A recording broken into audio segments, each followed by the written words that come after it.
Katika kitabu cha Danieli sura ile ya kwanza, acha tuanze kusoma ule mstari wa 3. Biblia inasema kwamba mfalme akamwambia Ashpenazi, mkuu wa matowashi wake, awalete baadhi ya wana wa Israeli wa uzao wa kifalme na wa uzao wa kiungwana, vijana wasio na mawaa, wazuri wa uso, wajuzi wa hekima, welevu kwa sababu ya maarifa yao, wenye kufahamu elimu. Haleluya! Wenye kufahamu elimu, watakaoweza kusimama katika jumba la kifalme. Tena alimwambia awafundishe elimu ya Wakaldayo na lugha yao. Huyo mfalme akawaagizia posho ya chakula cha mfalme na ya divai aliyokunywa. Akaagiza walishwe hivyo muda wa miaka 3, ili kwamba hatimaye wasimame mbele ya mfalme. Jina la Bwana libarikiwe. Vijana hawa, unaweza ukafikiri shetani ana hila. Shetani ana hila nyingi. Anapotaka kuharibu jambo la kimungu katika maisha yako, anatumia hila.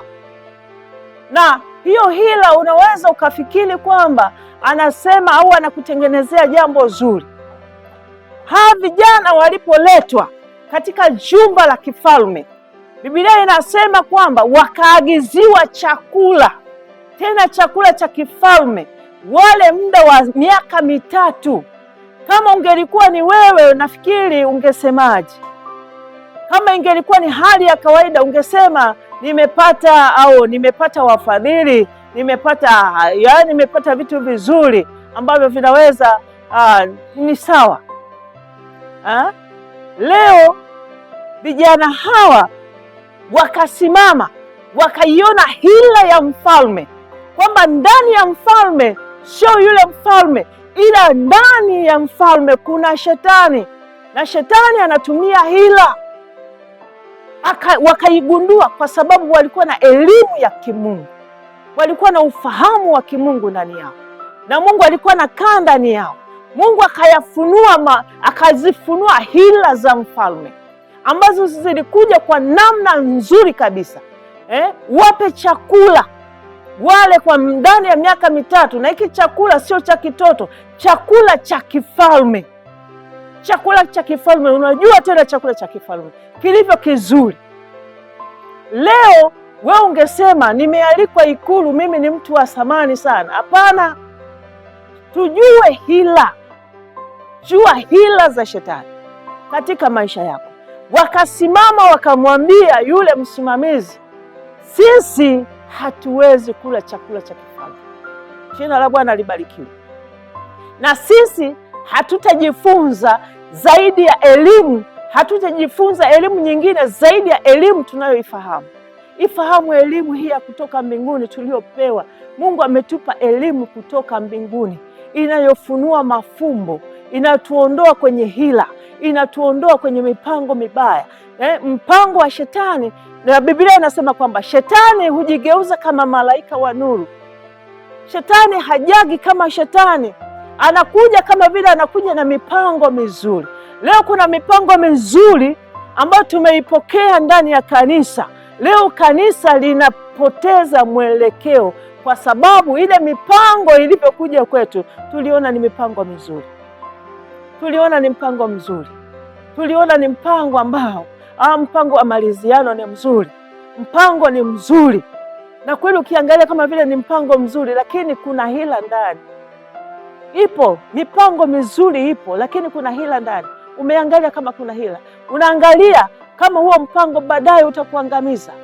Huo mpango unaopokea leo, angalia baadaye utakupoteza. Angalia baadaye utakuwa kitanzi kwako. Kina Danieli wakakataa, wakasema hapana, hatutakula chakula hicho. Hata kama kingekuwa ni kizuri. Ni kweli kinapendeza. Ni kweli kuna juisi nzuri. Ni kweli kuna chakula vizuri. Ni kweli nimetengenezewa chakula. Mara nyingi sana Wakristo wamepotezwa au wameondolewa nguvu ya kimungu ndani yao kupitia tu vyakula, kupitia vitu vizuri. Pengine umepewa vazi zuri, limeondoa. Pengine umepewa chakula, umealikwa chakula mahali fulani, hujui hata kwa nini chakula hicho kimetengenezwa, lakini kumbe kuna hila ndani yake, kimeondoa upako, kimeondoa mafuta, kimeondoa kibali cha kimungu katika maisha yako. Angalia, kuwa mwangalifu. Haleluya. Na kuna wengine wametegwa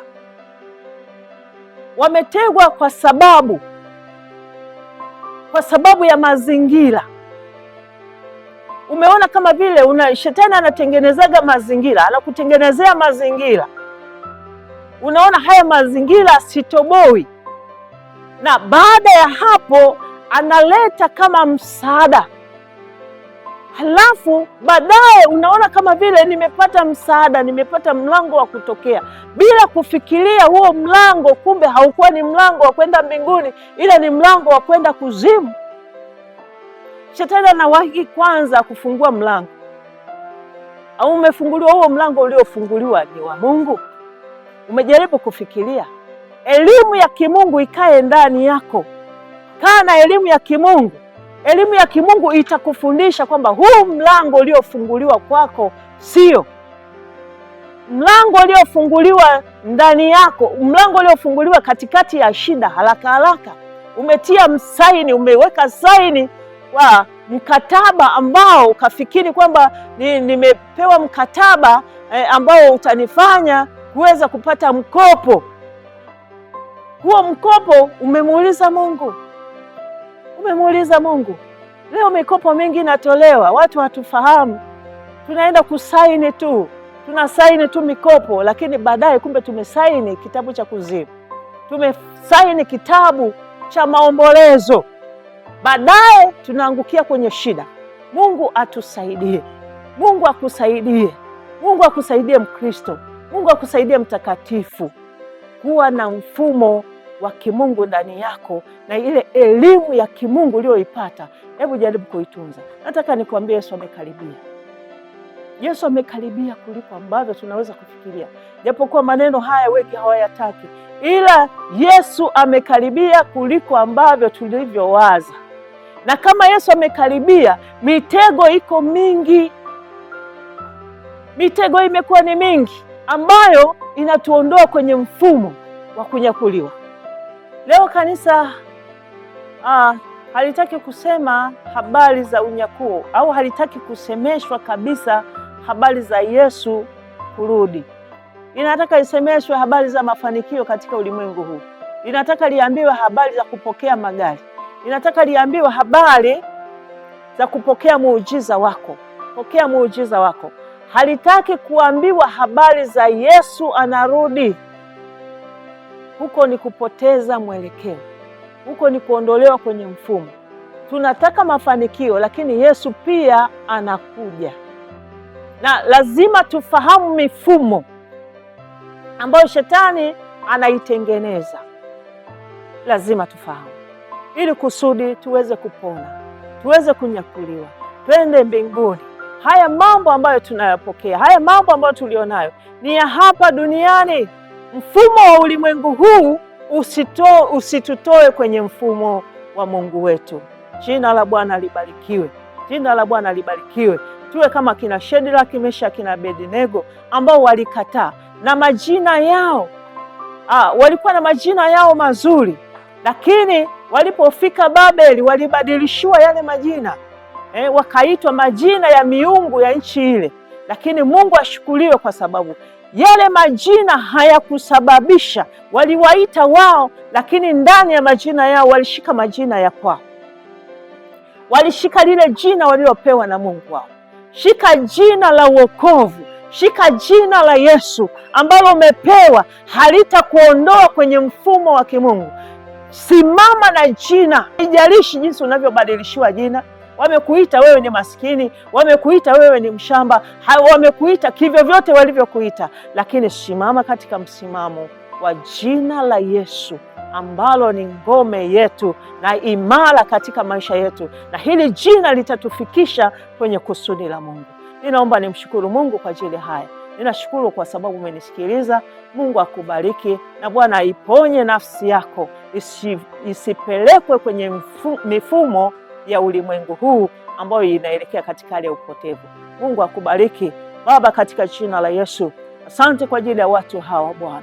Asante kwa ajili ya msikilizaji wangu. Asante kwa ajili ya mwanamke huyu. Asante kwa ajili ya mwanaume huyu ambaye amesikiliza habari ya ufalme wako Bwana. Amesikiliza habari za mfumo wako Baba. Ninaomba asiondolewe katika mfumo wako Bwana, pamoja na ulimwengu kuchafuka, lakini asiondolewe kwenye mfumo wako, asimame katika neno lako. Roho Mtakatifu atusaidiaye, akatusaidia na kutusimamisha katika wewe, ni katika jina la Yesu aliye Bwana na Mwokozi wetu. Watu wote tuseme amen, amen.